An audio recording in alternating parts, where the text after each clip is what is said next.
Joe Biden, over the last week, he's announced a 3-step plan to ultimately decriminalize marijuana. Now, Joe Biden.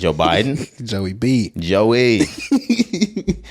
I think Joe Biden, we're on the heels of re-election campaign year, which is next year, 2023.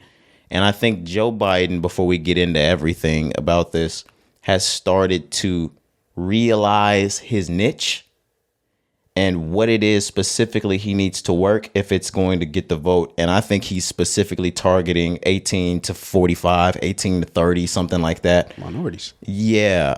Starting with the student loan forgiveness, you're targeting specifically millennials, the black vote, and Gen Z. Yeah. Well, yeah. And the younger crowd is what I was saying specifically. For sure. No, I agree. But he's definitely going for the minority, the black vote, whatever you want to call it.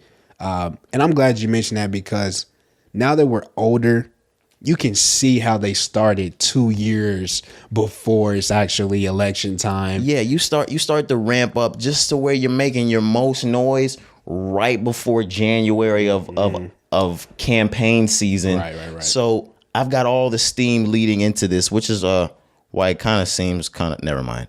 Kind of seems kind of conspiracy weirdish that it was that time in 2019 that they were impeaching Trump. Fuck, man. Fuck, I hate looking back at things in hindsight, man. Politics, bro. Man, I hate looking back in hindsight at things. Yeah.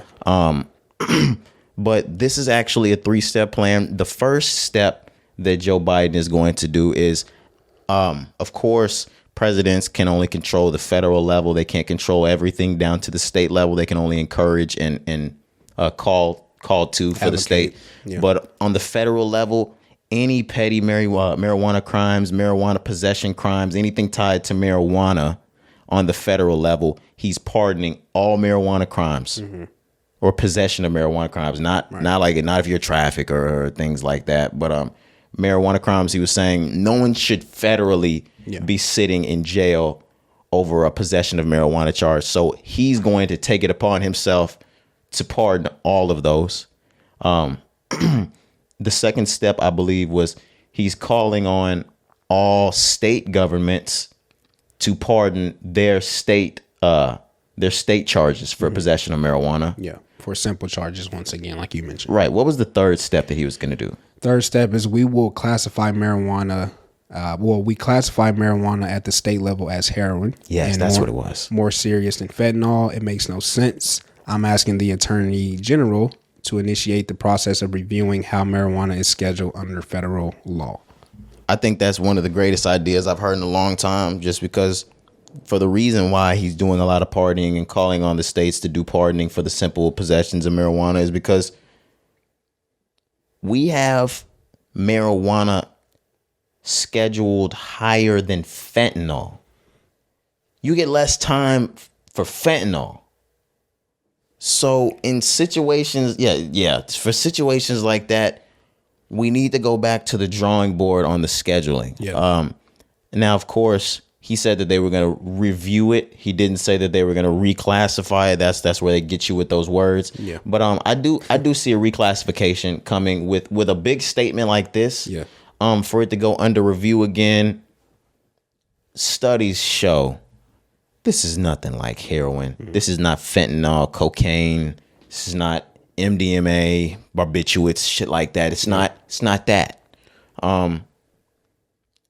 It shouldn't be labeled a Schedule 1 drug. At the very most, if you're going to still keep some sort of legal action on it, it should be misdemeanor down to the level of a speeding ticket.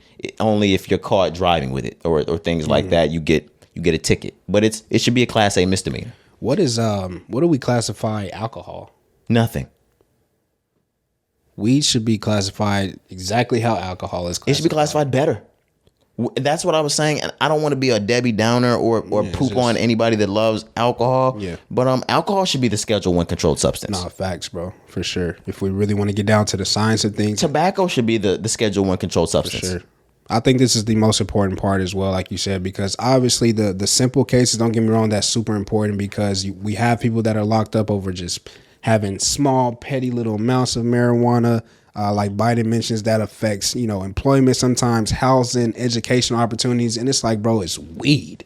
And we're thinking about our age since we were born in the 1990s. I've watched, like we said, we watched the 13th and shit like that. Yeah, it goes back, bro. I know that there are people that were locked up since the 1970s that are serving life sentences for possession of marijuana.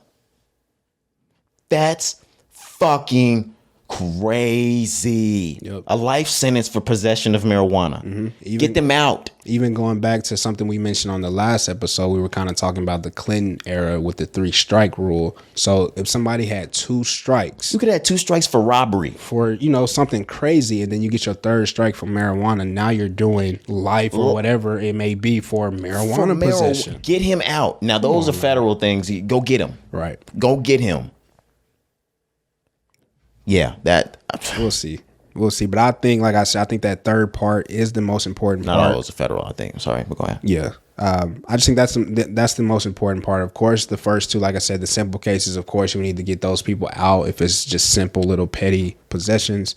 But I think the most important part where this is going to have some traction over the years, because this is not going to be something that's passed today, tomorrow. It's going to take time. Biden may not even get this in his 2nd term if he gets reelected.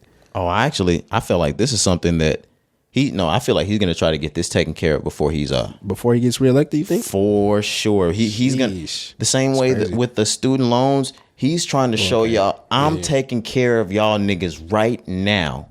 So elect me again. Yeah. Okay, we'll see. Because if Ice Cube and Donald Trump come back through with that little platinum package, start pardoning. I'm not doing it this time around. Like, cause the $250 million we were bringing to the black business. No, we're going that way this time For sure. I'm trying the other nigga next time.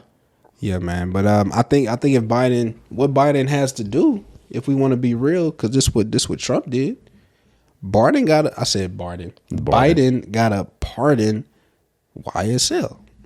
Freedom Boys. If you want to get reelected, Biden. No, you might be onto something. Freedom Boys, man. No, Car, you might be onto something. No, for real. I'm being dead ass here. Like, this is a joke, but if you really want to make some noise, you want that black vote, Freedom Boys. The reason why I'm being dead serious. I know you're making like a comedy thing right now, but the reason why I'm dead serious is because Donald Trump showed us how easily it could really be done. Like, all our lives we thought they're like, what the fuck is the president gonna do to help him? Like, he got himself in there, he's gonna do his time and get himself out. Donald Trump really showed us I could really just yank them little niggas up out of there if I really wanted to. I could just call it done. They can really just walk in and be like, yeah, I get them out right now. I mean, honestly, he just put a nuclear arms merchant from Russia up for Brittany Griner. He can go get the Rico niggas as quick as a snap of the fingers. Yeah, Rico ain't nothing to he got Russian merchant dealers. Right. I mean, Russian arms merchants up ready to just give them away. Yeah. They can let Sergio go. They can let Sergio and Jeff. Free Jeff and Sergio. Free Jeff and Serge. Free Jeff and Serge, man. Slat. Slat slime. No cap. Free Jeff and Serge. This is bullshit. No cap. This is an outrage. Slime. And free Brittany Griner too. Facts, man. Everybody. All of them the fast way. Free my niggas locked up too. Now that I'm thinking about this system and how it doesn't rehabilitate, get everybody up out of there, man. Especially on them petty marijuana crimes. Except for the rapists. Facts. And the free everybody but R. Kelly. Free everybody but R. Kelly and the people that beat kids. For sure. Everybody else, we can rehabilitate. For sure, man.